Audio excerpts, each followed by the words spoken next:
Hi friends, അസ്സാം വലൈക്കും. അപ്പോൾ ഞാനിന്ന് വന്നിട്ടുള്ളത് മധുരമൊക്കെ കൂടുതൽ ഇഷ്ടപ്പെടുന്നവർക്ക് ഉണ്ടാക്കാൻ പറ്റിയിട്ടുള്ള ഒരു ഐറ്റം ആയിട്ടാണ്. നമ്മുടെ പൈനാപ്പിൾ കേസരിയാണ് നമ്മളിവിടെ തയ്യാറാക്കി എടുക്കുന്നത്. അപ്പോൾ നമുക്കിത് എങ്ങനെ ഉണ്ടാക്കാൻ നോക്കാം. അപ്പോൾ എല്ലാവരും ഒന്ന് വീഡിയോ ഫുള്ളായിട്ട് കണ്ടു നോക്കാം.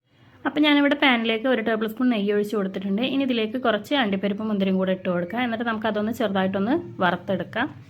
ഇനി വറുത്തെടുത്തിട്ടുള്ള അണ്ടിപ്പരിപ്പ് മുന്തിരി നമുക്ക് ഈ ഒരു പാനിൽ നിന്ന് മാറ്റി വെക്കാം.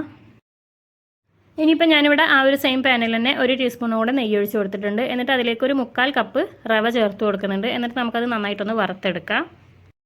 അതുപോലെ തന്നെ നമ്മൾ റവ കൂടുതലായിട്ട് ഒരു ബ്രൗൺ കളർ ആകുന്ന വരെ വറുത്തെടുക്കേണ്ട ആവശ്യമൊന്നുമില്ല. ചെറുതായിട്ട് ആ ഒരു നെയ്യിൽ നമ്മുടെ ആ ഒരു റവ ഫുള്ളായിട്ട് കോട്ടായി കഴിഞ്ഞാൽ നമുക്ക് ഗ്യാസ് ഓഫ് ചെയ്ത് കൊടുക്കാം. അപ്പോൾ നമ്മുടെ ഈ ഒരു റവ ഇവിടെ ആയിട്ടുണ്ട്. അപ്പോൾ നമുക്കിനി ഗ്യാസ് ഓഫ് ചെയ്ത് കൊടുക്കാം.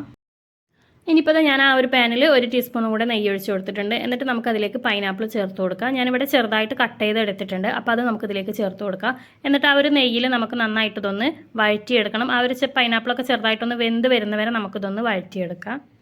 ഇപ്പോൾ നമ്മുടെ പൈനാപ്പിളൊക്കെ ഒന്ന് വെന്ത് വന്നിട്ടുണ്ട്. അപ്പോൾ നമുക്കിതിലേക്ക് വെള്ളം ചേർത്ത് കൊടുക്കാം. ഞാനിവിടെ 1.5 കപ്പ് വെള്ളമാണ് ചേർത്ത് കൊടുക്കുന്നത്. ഞാൻ 1/4 കപ്പിന് 1.5 കപ്പ് വെള്ളമാണ് എടുത്തിട്ടുള്ളത്. അപ്പോൾ അത് ചേർത്ത് കൊടുക്കുന്നുണ്ട്. ഇനി ഇതിലേക്ക് ഒരല്പം കുങ്കുമപ്പൂവും കൂടി ചേർത്ത് കൊടുക്കുന്നുണ്ട്. ഒരു കളർ കിട്ടാൻ വേണ്ടിയിട്ടാണ് കുങ്കുമപ്പൂ ചേർത്ത് കൊടുക്കുന്നത്. നിങ്ങളുടെ കയ്യിൽ അതില്ലാന്നുണ്ടെങ്കിൽ നിങ്ങൾ വല്ല ഫുഡ് കളറോ അല്ലാന്നുണ്ടെങ്കിൽ മഞ്ഞൾപ്പൊടിയോ ചേർത്ത് കൊടുത്താൽ മതി. ഇപ്പോൾ നമ്മുടെ വെള്ളം നന്നായിട്ടൊന്ന് തിളച്ച് തുടങ്ങിയിട്ടുണ്ട്. അപ്പോൾ നമുക്ക് കുറേശ്ശായിട്ട് നമ്മുടെ ഈ ഒരു റവ വറുത്തത് ഇട്ട് കൊടുത്ത് നല്ലപോലെ തന്നെ ഒന്ന് മിക്സ് ചെയ്തെടുക്കാം.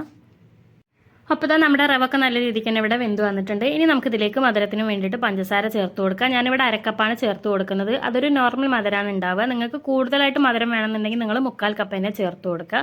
ഇനി ഇതും കൂടെ കൂട്ടിയിട്ട് നമുക്ക് നല്ല രീതിക്ക് തന്നെ ഒന്ന് മിക്സ് ചെയ്തെടുക്കാം. ആ ഒരു പഞ്ചസാരൊക്കെ നല്ല രീതിക്കൊന്ന് അലിഞ്ഞു വരട്ടെ. ഇപ്പോൾ നമ്മുടെ റവയിൽ കിടന്നിട്ട് പഞ്ചസാരൊക്കെ നല്ല രീതിക്ക് തന്നെ ഒന്ന് മെൽറ്റായി വന്നിട്ടുണ്ട്. ഇനി നമുക്കിതിലേക്ക് ഒരു 1/2 ടീസ്പൂൺ ഏലക്ക പൊടിച്ചതും കൂടെ ചേർത്ത് കൊടുക്കാം. എന്നിട്ട് ഒന്നും കൂടെ ഒന്ന് നല്ല രീതിക്ക് തന്നെ ഒന്ന് മിക്സ് ചെയ്തെടുക്കാം. ഇനി നമുക്കിതിലേക്ക് നമ്മൾ നേരത്തെ വറുത്തെടുത്തിട്ടുള്ള അണ്ടിപ്പരിപ്പ് മുന്തിരിയും കൂടെ ചേർത്ത് കൊടുത്ത് നല്ല രീതിക്ക് തന്നെ ഒന്ന് മിക്സ് ചെയ്തെടുക്കാം. അതിനുശേഷം നമുക്കിതൊരു പാത്രത്തിലൊന്ന് സെറ്റ് ചെയ്യാനായിട്ട് വെക്കാം. അങ്ങനെ നമ്മുടെ ടേസ്റ്റി ആയിട്ടുള്ള പൈനാപ്പിൾ കേസരി ഇവിടെ റെഡി ആയിട്ടുണ്ട്. അപ്പോൾ തീർച്ചയായിട്ടും എല്ലാവരും ഒന്ന് ട്രൈ ചെയ്ത് നോക്കുക. വീഡിയോ ഇഷ്ടപ്പെട്ടാൽ ലൈക്ക് ചെയ്യാനും ഷെയർ ചെയ്യാനും സബ്സ്ക്രൈബ് ചെയ്യാനും മറക്കരുതേ.